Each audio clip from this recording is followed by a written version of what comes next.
কোন নায়িকা আপনাকে একদম গার্ডিয়ানের মতো হয় না যে আপনিও তাকে একদম সন্তানের মতো করেই বড় করছেন, বা এটা করতে পারবা না, তোমার প্রতি আমার একটা অধিকার আছে, আমি তোমার গার্ডিয়ান, এটা কোন নায়িকার সাথে? সত্যি কথা বলতে সেটা হচ্ছে অপু। ও আমাকে বড় ভাইয়ের মতো দেখতো, বাবার মতো দেখতো। অপুর মতো কেউ আমাকে ওরকম দেখতো না, মানে নিজের ভাই, একদম রক্তের ভাই, রক্তের মানে বাবা। অপু এটা করিস না, অপু এটা রাখ, মানে এরকম আমার সম্পর্কটা ছিল ওর সাথে। মানে যদি বলো যে এই মিডিয়াতে আমাকে কে শাসন করেছে বা আমি আমার কাছে কে অধিকারটা পেয়েছে, সেটা চলছে।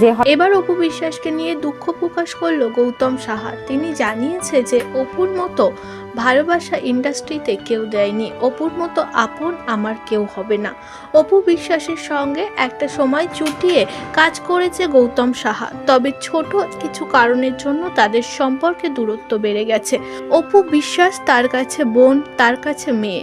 অপু তাকে বাবার মতো দেখতো, একথাও স্বীকার করে নিয়েছে গৌতম সাহা, এবং তিনি অপুর জন্য গান গেয়ে তাকে কাছেও টানলেন। জানিয়েছে, অপুকেই ডেডিকেট করলাম এই গানটি।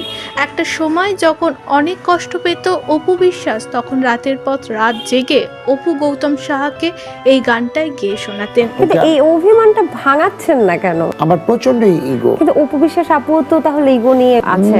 না, ও অনেক চেষ্টা করেছে। অপুর জায়গাটা আমি কাউকে দিতে পারবো না, আর অপু আমার মতো ভালোবাসা কারোর কাছ থেকে পাবে না, আমি চ্যালেঞ্জ দিয়ে বলবো। গৌতম সাহা এখন গান গাইবেন। এই গানটা আমাকে যে কোনো একজন রাতের পর রাত শোনাতো।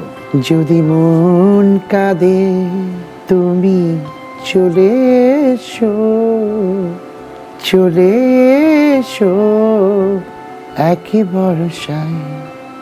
যদি মন কাঁদে তুমি চলে এসো, চলে এসো। তবে যাকে ডেডিকেট করলেন তার নামের প্রথম অক্ষর কি অ? হতে পারে।